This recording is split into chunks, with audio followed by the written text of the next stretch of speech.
வின்னஸ் madam சார்பாக அனைவருக்கும் வணக்கம். நம்ம இதில் என்ன பார்க்க போகிறோம்னா டிஎன்பிஎஸ்சி குரூப் 4 இப்போ படிக்க ஸ்டார்ட் பண்ணால் நமக்கு எக்ஸாம் நோட்டிஃபிகேஷன் வந்து எக்ஸாம் வரதுக்குள்ள படித்து முடிச்சிடலாமா, இந்த தேர்வில் வந்து வெற்றி அடைஞ்ச முடியுமா, என்னால் வந்து முழுமையாக சிலபஸ் வந்து கவர் பண்ண முடியுமா அப்படின்னு நிறைய நண்பர்கள் வந்து ஃப்ரெஷ் ஸ்டூடெண்ட் வந்து நம்மகிட்ட வந்து கேட்குறாங்க. நம்ம டெஸ்ட் பேட்ச் ஸ்டூடெண்ட்டாக இருக்கட்டும், சில நண்பர்களோட தனிப்பட்ட முறையில் வந்து மெசேஜ் பண்ணி நமக்கு வந்து கேட்குறாங்க. ஸோ இந்த கேள்விக்கு வந்து விடை கொடுப்பது என்பது வந்து கொஞ்சம் கஷ்டமான விஷயம். ஏன்னா வந்து ஒரு மிகப்பெரிய ஒரு எக்ஸாம், அது சிங்கிள் எக்ஸாம், ரைட்டா? ப்ரிலிமினரி எக்ஸாம் மெயின் எக்ஸாம் வந்தால் கூட ப்ரிலிமினரி எக்ஸாம் எப்படியாவது பாஸ் பண்ணிடலாம். ஆனால் அது வந்து single exam. So cut off வந்து ஹெவியாக வரும், பல லட்சம் பேர் வந்து போட்டி போடுறாங்க. இந்த தேர்வில் இப்போ படிக்க ஸ்டார்ட் பண்ணால் நான் வந்து முடிச்சிருவேனா, கிளியர் பண்ணிடுவேனா, பாஸ் பண்ணிடுவேனா அப்படின்னு கேட்குற கேள்விக்கு வந்து பதில் கொடுக்குறது வந்து கொஞ்சம் கஷ்டமான விஷயம். பட் இருந்தாலும் கான்ஃபிடண்ட்டாக நீங்கள் படிக்கிறீங்க, ஃபுல் டைமாக படிக்கிறீங்கன்னா ஓரளவுக்கு நான் சில விஷயங்கள் சொல்கிறேன், அப்படி படிச்சிங்கன்னா ஓரளவுக்கு பாசிபிலிட்டி இருக்குது. ஸோ முடியாதுன்றது நம்ம லைஃப்பில் எதுவுமே கிடையாது. ஸோ முடியும்னு நினச்சி அதுக்கு முயற்சி பண்ணால் எதுவுமே வந்து சாத்தியம். ஏன்னா வந்து எதுவுமே நம்ம வந்து சாத்தியம் இல்லை அப்படின்றதுலாம் அந்த உலகத்தில் எதுவுமே கிடையாது. ஏதாவது ஒரு நாளைக்கு ஏதாவது ஒரு ஆளால் வந்து சாத்தியப்படக்கூடிய விஷயம்தான். ஸோ படிப்புன்றது முடியாதுன்றது ஒன்றும் இல்லை. படித்தா நம்ம ஏற்கனவே நமக்கு நாலேஜ் பர்சனாக இருக்கும். நம்ம ஏற்கனவே ஸ்கூல் புக்கெலாம் சில விஷயங்கள் நம்ம படிச்சிருவோம். பள்ளியில் படித்தது தான் நமக்கு போர்ஷனாக வரப்போகுது. ஸோ அப்படி இருக்கும்போது ஒன்றும் புதுசாக நமக்கு தெரியாத ஒரு இதில் வந்து கொடுத்துட்டு போகிறது கிடையாது. ஏற்கனவே நம்ம படிச்சிருப்போம், அதை ரிவைஸ் பண்ண போகிறோம். ஸோ நமக்கு தெரிஞ்ச விஷயம் தான் வரப்போகுது. கூடுதலாக சிலபஸ் என்ன, சிலபஸுக்கு என்ன தேவைப்படிக்கணும், இந்த எக்ஸாமுக்கு என்ன படிக்கணும், எக்ஸாம் பாயிண்ட் ஆஃப் வியூவில் என்ன படிக்கணும், எப்படிலாம் கேள்வி கேட்டிருக்காங்க, ப்ரீவியஸ் இயர் எப்படி கொஸ்டின் கேட்டிருக்காங்க, சில விஷயங்கள் பேசிக்காக நமக்கு தெரிஞ்சது அப்படின்னா இந்த எக்ஸாம் வந்து கண்டிப்பாக உங்களால் வந்து கிளியர் பண்ண முடியும். சரி, ஓகே, நம்ம பாயிண்ட்டுக்கு வந்துடலாம்.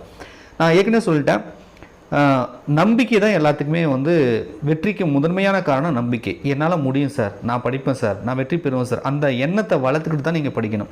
ஸோ அது முடியாதுன்றது அது வந்து ரிசல்ட் வரும்போது பார்த்துக்கலாம். ஆனால் இன்றைக்கி நான் படிக்க உட்காரும் போது நீ நினைக்க வேண்டிய விஷயம் என்னென்னா, என்னால் முடியும், நான் பண்ணுவேன், என்னால் முடியும். ஸோ அந்த தன்னம்பிக்கை, அந்த வார்த்தை வந்து டெய்லியுமே உங்கள் மனசுக்குள்ளே ஓடிட்டே இருக்கணும். இதுதான் ஃபஸ்ட்டு பாயிண்ட். இது இல்லைன்னா நீங்கள் எத்தனை நாள் படித்தாலும் எத்தனை வருஷம் படித்தாலும் சரி கண்டிப்பாக முடியாது, ரைட்டா? ஸோ அதனால் ஞாபகம் வச்சுக்கோ. அதான் ஃபஸ்ட்டு பாயிண்ட். அடுத்தது குரூப் 4க்கு என்ன சிலபஸ், இந்த எக்ஸாமுக்கு நான் படிக்கிறேன், இதுக்கு என்ன பாடத்திட்டம் வந்து அஃபிஷியலாக கொடுத்துருக்காங்க, இதில் என்னென்ன பகுதிகள் இருக்குது, தமிழ் இருக்குது, ஜிஎஸ் இருக்குது, மேக்ஸ் இருக்குது, என்னென்ன யூனிட் இருக்குது, ஒவ்வொன்றுத்துலையுமே எவ்வளோ நம்பர் ஆஃப் கொஸ்டின் வந்து கேட்குறாங்க, எந்தெந்த வகுப்புலேருந்து கேள்விகள் வரும். ஸோ இது போன்ற அனலைஸ் வந்து பண்ணிக்கணும், ரைட்டா? இதெல்லாம் ரொம்ப நேரம் எடுத்துக்கக்கூடாது. என்ன சிலபஸ்ன்றது கண்டிப்பாக எல்லாருக்குமே டவுன்லோட் பண்ணியிருப்பீங்க. ஆனால் டவுன்லோட் பண்ணி பிரிண்ட் அவுட் போட்டு வச்சுக்குவது மட்டும் நம்ம வேலை கிடையாது.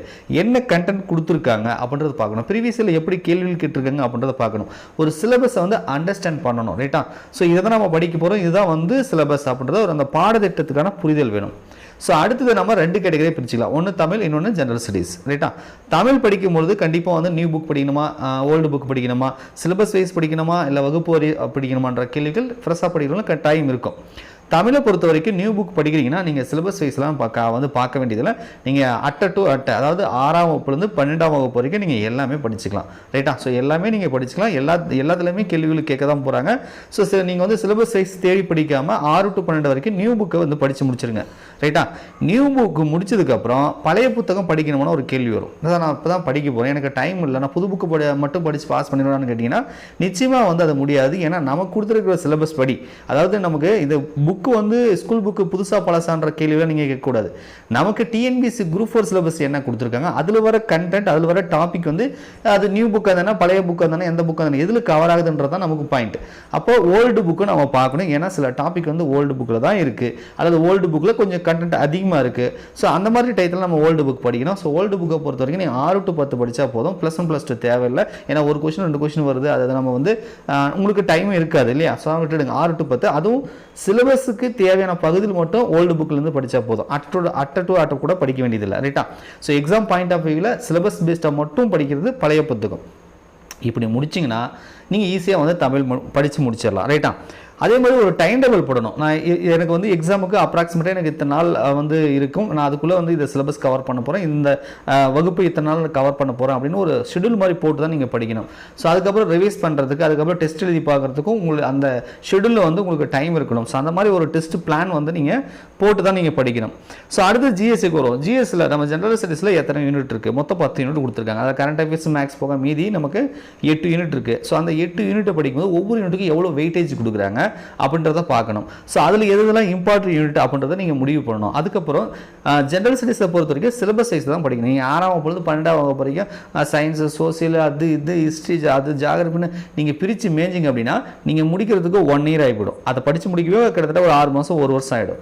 அப்போ சிலபஸுக்கு என்ன டாபிக் கொடுத்துருக்காங்க, அது பள்ளி பாடப்புத்தில் எங்கே கவர் ஆகுது, அது வந்து பார்க்கணும். நிறைய யூடியூப் சேனல், நிறைய அகாடமி வந்து வேர் டு ஸ்டடி போகிறாங்க. ஒவ்வொரு யூனிட்டுக்கும் தனித்தனியாக வேர் டு ஸ்டடிக்கு நம்ம சேனல் கூட இருக்கும்.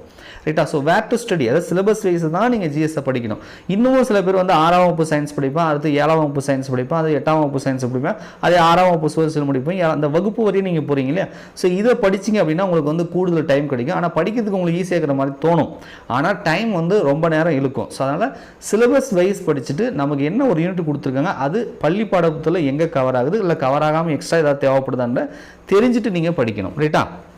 ஸோ அப்படி தான் படிக்கணும். அப்படி படித்து சிலபஸ் வைஸ் படித்தா மட்டும்தான் ஜிஎஸ்ஸை குயிக் டைமில் வந்து கவர் பண்ண முடியும். இல்லை அப்படின்னா ரொம்ப ரொம்ப கஷ்டமாக போயிடும். மேக்ஸில் ஃபுல் மார்க் எடுக்கிறதுக்கு நீங்கள் ப்ராக்டிஸ் பண்ணி ஆகணும். ரைட்டா? நான் தான் சொல்லிட்டேன், நம்ம மேக்ஸ் அப்படின்றது நமக்கு ஒன்றும் தெரியாத ஒரு என்ன சொல்கிறது, அது வந்து ஒரு இந்தியோ சமஸ்கிருதமோ இல்லை என்ன சொல்கிறது ரொம்ப ஒரு கடினமான ஒரு சப்ஜெக்ட் அப்படிலாம் ஒன்றும் கிடையாது. நம்ம 6லேருந்து 10ஆம் வகுப்பு வரைக்கும் பள்ளியில் மேக்ஸ் படிச்சிருப்போம். அந்த மேக்ஸை தான் கேட்க போகிறாங்க. ரைட்டா? ஸோ ரீசனிங் போய் தான் கொஞ்சம் எக்ஸ்ட்ரா வரப்போகுது. மற்றபட்டுக்கு நம்ம பள்ளியில் படித்து தான். ஸோ நீங்கள் பள்ளியில் நம்ம படிக்கும்போது ஸ்கூல் டைமில் நம்ம நல்லா படிச்சிருந்தோம்னா இப்போ மேக்ஸ் படிக்கிறது ஈஸியாக தான் இருக்கும். ரைட்டா?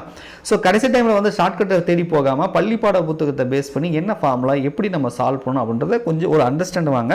பள்ளி பாட புத்தகத்துக்கும் நீங்கள் மேக்ஸ்க்கு வந்து என்ன சிலபஸ் கொடுத்துருக்காங்க, அது எங்கே கவர் ஆகுது, அந்த டாபிக் என்ன, இம்பார்ட்டன்ட் டாபிக் என்ன, ரிப்பீட்டடாக எந்தெந்த டாப்பிக்கில் கேள்விகள் கேட்குறாங்கன்ற ஒரு புரிதல் வந்துட்டு அதை மட்டும் வந்து நீங்கள் ப்ராக்டிஸ் பண்ணி பாருங்கள். டெய்லியுமே மேக்ஸ்க்கு வந்து ப்ராக்டிஸ் பண்ணி பார்க்கணும். ஸோ கட்டாயம் வந்து ப்ரீவியஸ் கொஸ்டின் வந்து நிறைய வந்து ப்ராக்டிஸ் பண்ணி பார்க்கணும். ரைட்டா? ஸ்கூல் புக்கில் வந்து பார்த்தீங்கன்னா கேள்விகள் கேட்குறது ரொம்ப ரொம்ப குறைவாக தான் கேட்குறாங்க. ஸோ நீங்கள் வந்து ப்ரீவியஸ் கொஸ்டின் வந்து நிறைய சால்வ் பண்ணி பார்க்க ஆட்டோமேட்டிக்காக உங்களுக்கு மேக்ஸ் நாலேஜ் இம்ப்ரூவ்மெண்ட், அந்த ஸ்பீடு ப்ராக்டிஸ் வந்து வந்துடும். ஸோ அதனால் ப்ரீவியஸ் இயர் கொஸ்டின் நல்லா சால்வ் பண்ணி பாருங்கள். டாபிக் வைஸ் ஸ்கூல் புக்கில் எங்கெல்லாம் கவர் ஆகுதோ அதெல்லாம் வந்து ஒர்க் அவுட் பண்ணி பாருங்கள். ரைட்டா? ஸோ இது மேக்ஸுக்கு. கரண்ட் அஃபேர்ஸ் வந்து கடைசி டைமில் படிச்சுக்கலாம், ஒரே வாரத்தில் முடிச்சிடுவேன். நான் ஒரு 1 இயர் கரண்ட் அஃபேர்ஸ் வந்து ஒரே நாளில் முடிச்சிருவேன், கரைச்சி குடிச்சிருவேன் அப்படின்றதெல்லாம் பேருக்கு வந்து சொல்கிறதுக்கு ஈஸியாக இருக்கும். பட் ஆனால் வந்து அது மண்டையில் ஏறாது, அது நிற்காது. ஸோ டெய்லியுமே அட்லீஸ்ட் ஒரு 1/2 hour டெய்லியுமே கரண்ட் அஃபேர்ஸ் போடுறவங்க நிறைய யூடியூப் சேனலாக இருக்குது. ரைட்டா? ஸோ டெய்லியும் ஒரு 5 நிமிஷம் அதுக்காக ஒதுக்கி ஒரு முக்கியமான இன்றைக்கி என்ன நடந்தது, இன்றைக்கி என்ன முக்கியமான பாயிண்ட்டு, நம்ம எக்ஸாம் பாயிண்ட் ஆஃப் வியூவில் தெரிஞ்சிக்க வேண்டிய விஷயங்கள் என்ன அப்படின்றத மட்டும் நீங்கள் ஒரு 5 நிமிஷம் ஒதுக்கி டெய்லியுமே நீங்கள் தெரிஞ்சுக்கிட்டீங்கன்னா ஸோ கரண்ட் அஃபேர்ஸ் வந்து எந்த அளவுக்கு கஷ்டமாக கேட்டாலும் எத்தனை வருஷத்துக்கு முன்னாடி கேட்டாலும் நம்மளால் கெஸ் பண்ணி ஆன்சர் பண்ண முடியாது. அதான் முக்கியம். கரண்ட் அஃபேர்ஸ் நம்ம கரண்ட் அஃபேர்ஸ் நீங்கள் படித்த கொஷினே வரப்போகிறது கிடையாது. நீங்கள் படித்தது நம்ம படித்து தெரிஞ்சது வரப்போகிறது இல்லை அப்படின்றதான் உண்மை. ஆனால் வந்து அந்த ஆன்சரை நம்மளால் கெஸ் பண்ண முடியும். நம்ம படிச்சிருப்போம், கேள்விப்பட்டிருப்போம், அந்த நிகழ்வுகளை நம்ம தெரிஞ்சிருப்போம். ஸோ டெய்லியுமே கரண்ட் அஃபேர்ஸ் படிக்கிறது ரொம்ப நல்லது. அட்லீஸ்ட் டெய்லியும் என்னால் கரண்ட் அஃபேர்ஸ் வந்து டைம் வந்து ஒதுக்க முடியல சார் அப்படின்னா வாரத்துக்கு ஒரு டைம் வீக்லி கரண்ட் அஃபேர்ஸாவது வந்து நீங்கள் படிங்க. ரைட்டா? ஸோ இப்போ புதுசாக படிக்கிறீங்கன்னா கண்டிப்பாக வந்து நீங்கள் டெய்லியுமே கரண்ட் அஃபேர்ஸ் படித்தா தான் உங்களுக்கு எக்ஸாம் வரதுக்குள்ளே நீங்கள் அந்த கரண்ட் அஃபேர்ஸ் வந்து கவர் பண்ண முடியும். ஸோ 1 இயர் கரண்ட் அஃபேர்ஸ் நீங்கள் வந்து ஜனவரிலேருந்து ஸ்டார்ட் பண்ணணும். 2023 ஜனவரிலேருந்து ஸ்டார்ட் பண்ணிங்கன்னா ஸோ நீங்கள் அப்படியே வந்து கொஞ்சம் கொஞ்சமாக எக்ஸாம் வரதுக்குள்ளே நீங்கள் கரண்ட் அஃபேர்ஸ் வந்து படித்து முடிச்சிடலாம். ரைட்டா? ஸோ அதனால் டெய்லியுமே வந்து பாருங்கள். இதெல்லாம் நான் சொல்லிட்டேன். ஆனால் ஒரு நாளைக்கு எத்தனை மணி நேரம் படிக்கணும், இதுக்கு எவ்வளோ மணி நேரம் ஸ்பெண்ட் பண்ணணும், இவ்வளோ போர்ஷன் இருக்குது, இவ்வளோ சிலபஸ் இருக்குது அப்படின்னு கேட்குறது எனக்கு புரியுது. ரைட்டா? கண்டிப்பாக வந்து இதை வந்து பார்ட் டைமாக படிக்கிறவங்க, வேலைக்கு போயிட்டு வந்து படிக்கிறவங்க, டெய்லி என்னால் 1 hour தான் படிக்க முடியும், 1/2 hour தான் படிக்க முடியும்னா கொஞ்சம் ரொம்பவே கஷ்டமாக தான் இருக்கும். ஏன்னா சிலபஸ் ஹெவியாக இருக்கும். அது இது மாதிரி அனலைஸ் பண்ணி படிக்கிறதுக்கெலாம் டைம் பத்தாது. பட் முயற்சி பண்ணலாம்.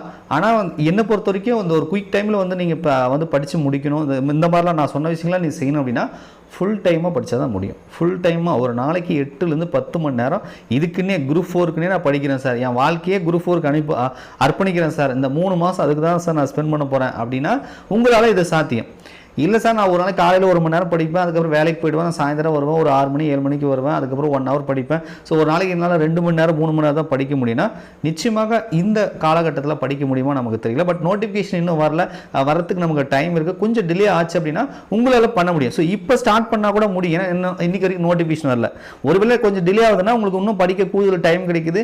ஸோ அப்போ வந்து உன்னால் இன்னும் வந்து மார்க்கை ஸ்கோர் பண்ண முடியும். இதை ஒரு ப்ளஸ் பாயிண்ட்டாக நீங்கள் எடுத்துக்கலாம். ரைட்டா? நீங்கள் புதுசாக படிக்கிறீங்க, நோட்டிஃபிகேஷன் வரல, கொஞ்ச நாள் நாள் தள்ளி வருதுன்னா நீங்கள் அதுக்குள்ளே 2 யூனிட் கவர் பண்ணி முடிச்சிடலாம். ஸோ அதனால் வந்து என்னால் படிக்க முடியுமா முடியாதா இப்போ ஸ்டார்ட் பண்ண முடியுமான்றதை தாண்டி முதல்ல படிங்க, ஆரம்பிங்க. இப்போவே இந்த செகண்ட் டே இன்றைக்கி ஆரம்பிங்க, ஸ்டார்ட் பண்ணுங்கள். ஸ்டார்ட் பண்ணால் தான் முடிக்க முடியும். ரைட்டா? கேள்வி கேட்டுகிட்டே தான் இருக்கணும். ஸோ அதை வந்து பண்ணுங்கள். ஸோ டெய்லியுமே வந்து உங்களுடைய படிக்கக்கூடிய அந்த டைமை வந்து இன்க்ரீஸ் பண்ணுங்கள். ரைட்டா? நான் குறைஞ்சபட்சம் ஒரு 8 மணி நேரம் 10 மணி நேரம் நீங்கள் படித்தா தான் உங்களால் வந்து முழுமையாக படிக்க முடியும்.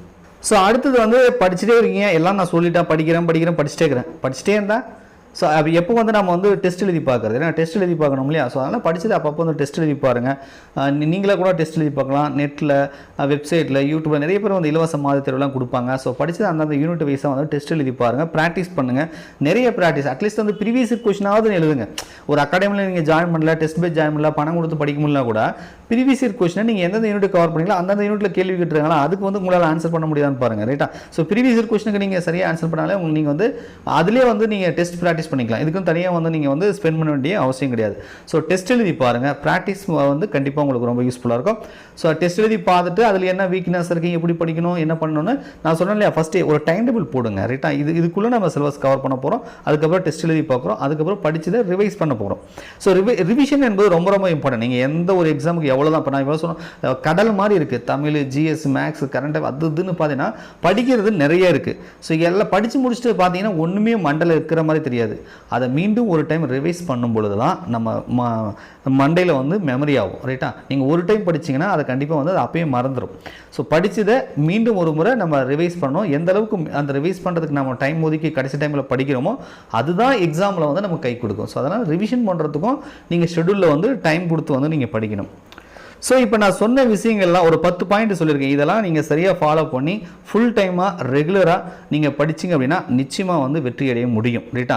ஸோ இது வந்து என்னால் 100% வந்து உறுதியாக சொல்ல முடியும். ஆனால் வந்து அதாவது நீங்கள் தோல்வி அடைஞ்சிருவீங்க அல்லது வெற்றி அடைஞ்சிருவீங்கன்ற அந்த தாட்டுக்கே போக வேணாம். என்னால் முடியும். நான் ஃபஸ்ட்டு பாயிண்ட் என்ன போட்டிருக்கேன், பி கான்ஃபிடென்ட். நம்புங்க, உங்களை நம்புங்க. என்னால் முடியும் சார், நான் உட்காரேன் சார், படிக்கிறேன் சார், அடிப்பேன் சார், தூக்குவோம் சார், வேலைக்கு போவோம் சார் அப்படின்ற அந்த எண்ணத்தை வளர்த்துங்க. அதுக்கப்புறம் படிக்க ஸ்டார்ட் பண்ணுங்கள். டைம் வேஸ்ட் பண்ணாதீங்க. உங்களால் எந்த அளவுக்கு எஃபோர்ட் போட முடியுமோ அந்த அளவு எஃபோர்ட் போட்டு படிங்க. நிச்சயம் வந்து நீங்கள் வெல்வீங்க. நன்றி, வணக்கம்.